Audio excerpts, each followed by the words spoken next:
everyone, my name's Laura and I'm the Specky Seamstress. Welcome back to my channel. I've made a new thing, a new pattern, and I love it.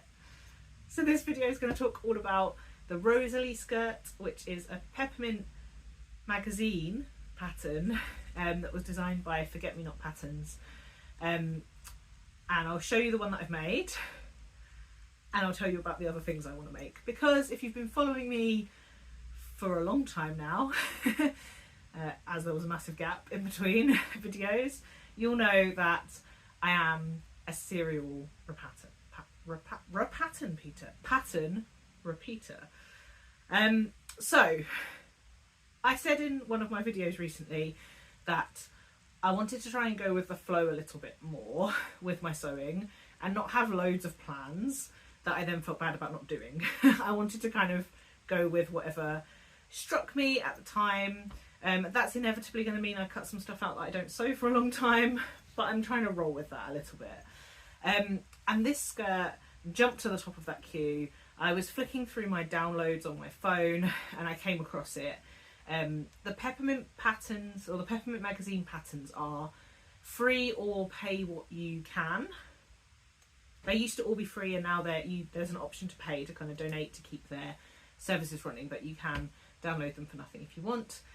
So if you're looking at Sew Frugal this year, it would be an option for a free pattern, for example. And this is a skirt that I really loved the minute I saw, but could not for the life of me tell you why. Because it is not the sort of skirt, or not the sort of pattern that you would necessarily pair with my style, I think. And I'm still trying to decide whether the skirt is my style or the one that I've made is my style, and it's going to be really fabric dependent. But basically this is an A-line skirt with an elastic back, although I've hacked it a little bit, because I always do, that has a circular flounce at the bottom that meets in the middle at kind of a higher rise middle. And the reason I say it's probably not my normal style is because it's probably quite girly, I guess. Like, it's quite frilly. Like, flounces are not normally my thing. But I just loved it, and I downloaded it, and then it sat on my phone for ages. And when I was flicking through, I thought, that's what I want to make. I want to make one of those. And I flipped through the Instagram hashtag to get some inspiration, and there aren't actually loads on there, to be honest, and a lot of them are quite frilly. But there were a couple on there that were styled in the way that I might style them, with big boots and big tights, and I think that you can really pair this with like trainers and Converse and stuff if you style it the way you want to. So I was I knew I wanted to make it, but I knew I needed to find the right fabric, and I bought a fabric remnant on Bornella Fabrics, which I actually don't have in this pile here, but I'm going to pop in a picture because it's currently drying, which is way less than what the pattern says it needs. So the pattern measurements, I've been really bad at this recently at not writing it down in advance, but I'm going to pop in the measurements here. But the pattern goes from, like, it's quite a wide range. So the Peppermint magazine patterns have quite a good size inclusivity. I normally sit kind of in the middle of the pattern range, which I tend to take as a good marker for size inclusivity, rather than at the top end, which is what I am in some pattern companies. And it said that, like, up to size I, you needed 2.9 meters of fabric, whether it was 115 wide or 140 wide, or 2.6, and over size I, you needed 3.2 meters, and I was like size J, so like the first one that needed more fabric. And I thought, no way. I know flounces take a lot of fabric, but no way could I need that much fabric. So I bought a 1.4 meter remnant of 1.6 meter wide fabric, which I was hoping would give me a little bit more leeway. And I decided that if it didn't work, I would just make a simple skirt from it. But I got impatient and I couldn't get the idea of making this skirt out of my mind. And I raided my stash and I found, or I remembered, that I had this beautiful sort of self-striping tinsel. I think it's a Meet Milk or Meet the Maker. I always get confused between those. It was black and like self-striping. Self-striping is definitely the wrong word. It's like two-tone stripes, black. That I bought from So Me Sunshine quite a long time ago now and really loved, but knew I needed the right make for it. And I think I've been craving something in my wardrobe recently that is like an elevated basic or an elevated solid, you know, something that I can wear when I want to wear something smarter for work, but also dress down and kind of play around with. And I thought the two would pair really well together, the fabric and the pattern.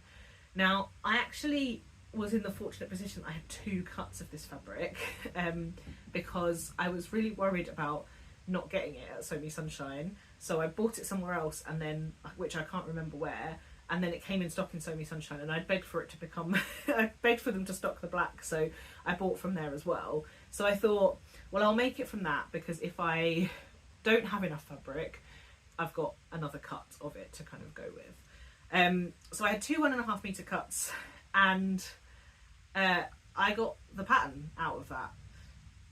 That is with some caveats. So I made the size J, or did I make the size K in the end? I'm like looking for the pattern piece that's over here. I think I might have made the size K in the end, actually. So the caveats for cutting it out: I made the size K.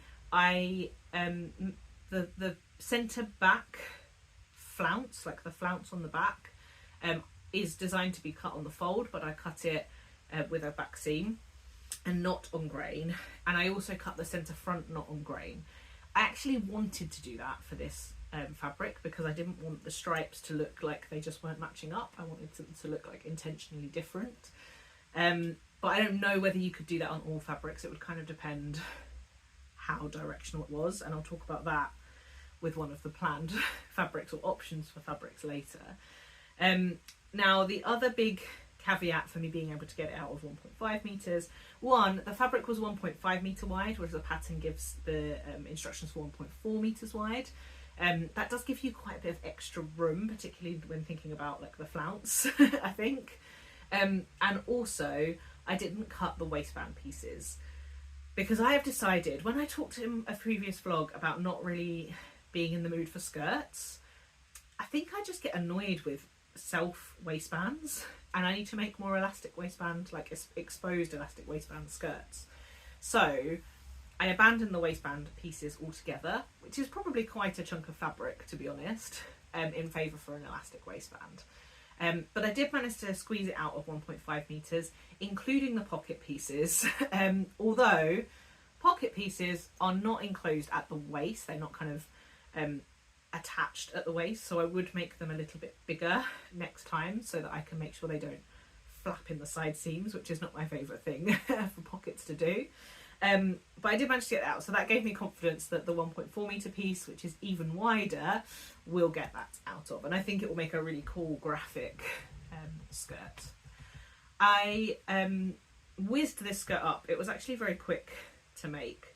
The front, back, pockets and exposed waistbands took one session of sewing to make, and then the flounce took a little bit longer, because what I decided to do for the flounce was hem it using my bias binding from my shop, because I thought it might be quite nice if it showed a little bit when you kind of moved around.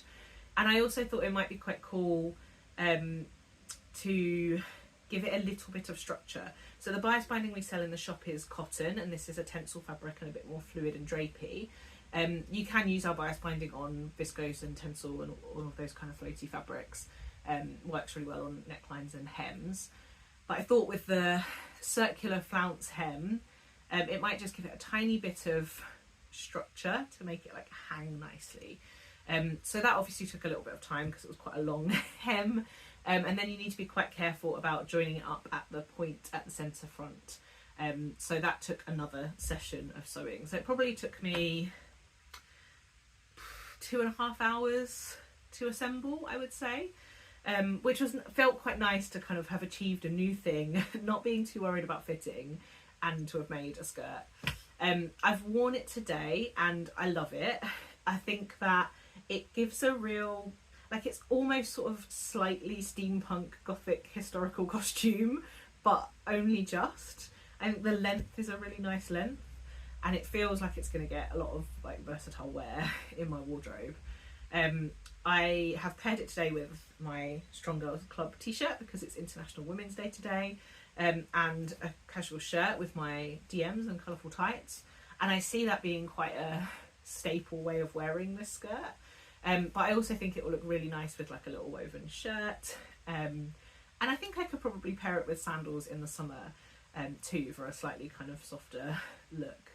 I have taken a picture, which I will have popped in already, and yeah, I'm really pleased with it. So I've come straight into the sewing room to film after taking the pictures, and also to pull a couple more fabrics out of my stash that I thought might work for it. Because when I was planning originally, I did think that it would work best in quite a drapey fabric, and that maybe some of the versions I'd seen that I liked the best were in more kind of viscosy type fabrics. But I do have quite a lot of cottons and like less drapey fabrics, so I was having a think about what kind of fabrics might work for it, because I think in order for it to be my style, it needs to be not too girly a fabric, like it needs to be quite a statement skirt, which is weird because I've just made basically a plain black one. But I don't know, there's something about the stripe of this fabric and the style that just I think go really well together. So I'm going to show you three alongside the one that I've put in a picture already from Bornella. So I have this linen from Dupe's Design, which I have had in my stash now since 2020, since December 2020. It's an Australian brand, and my friend from Australia sent it over to me. I think it might actually be a linen cotton, but it's got quite a lot of drape. But I bought 2 yards of it, and every time I've come to pick a pattern for it, I have flustered on it because I can't quite commit. I love it, and I want it to be something that I will wear a lot, and I'm wondering if this skirt will give it kind of a little bit more, you know, elevation. Like, it won't just be a plain skirt. I don't have enough to make a dress from it, or not a dress in the style that I would kind of choose, so it probably is going to be a skirt or culottes or something. But I thought that this skirt might work really well for it, and I thought that the flounce would work quite well. It would be fun, like it would be a really fun skirt, and I definitely think I've got enough to get it out of, and I think it would work quite well in a linen. And again, I think I could pair that with like a shirt or a t-shirt and kind of dress it down so it would get a lot of wear. So I'm tempted by that one.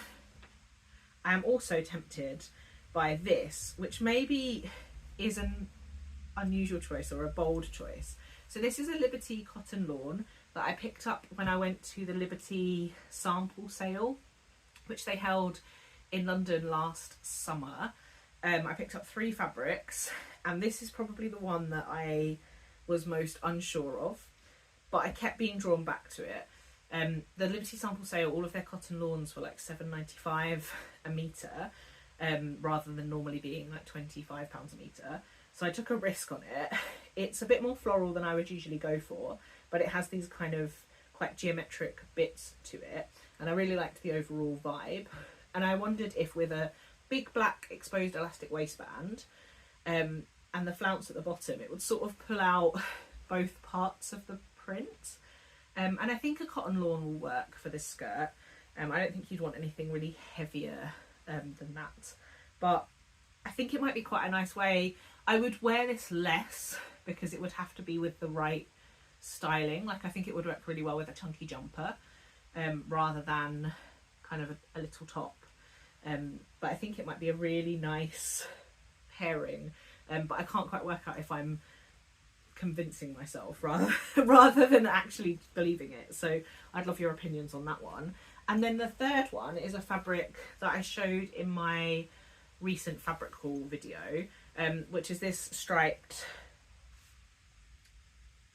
thing, cotton, which I picked up from Abercan. It's incredibly see-through, so it would need some lining. And I mentioned in the fabric haul video that I wanted to make a skirt from it, and that maybe just a simple maxi skirt would work.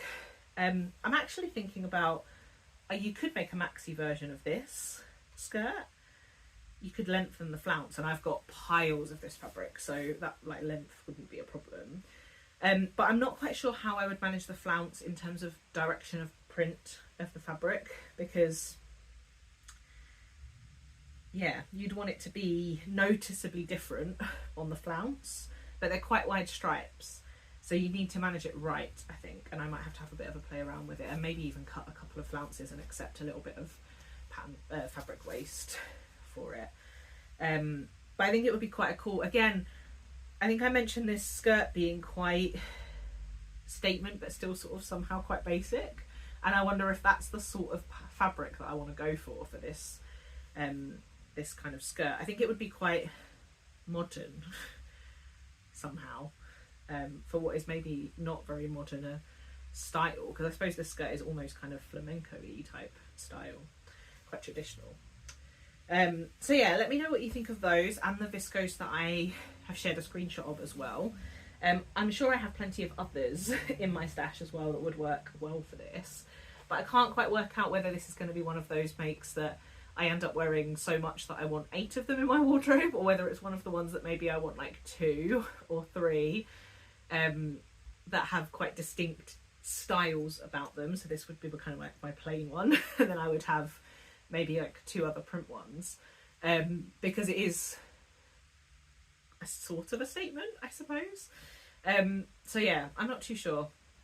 The only other thing that I meant to mention about fitting that I didn't talk about is because I added an elastic waistband all the way around, I removed the darts that were at the front pattern piece for this pattern, because I wanted to just have enough room for everything.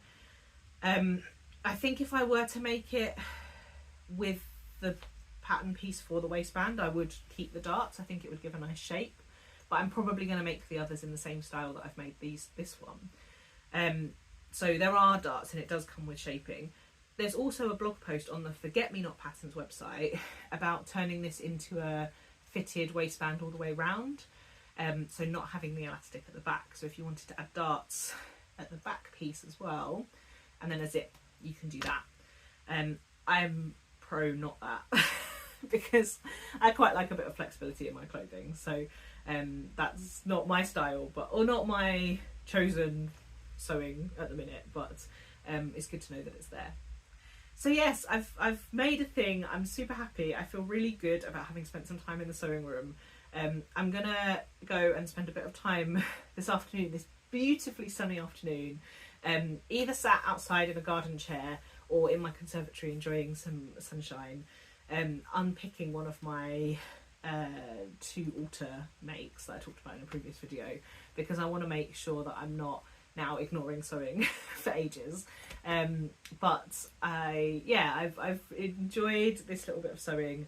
I'm really pleased with the outcome, which just makes such a big difference, doesn't it? I think if you've had been a bit of a rut with sewing, and I'm looking forward to wearing it. So that's it for today. Thank you so much for watching, and until next time, bye.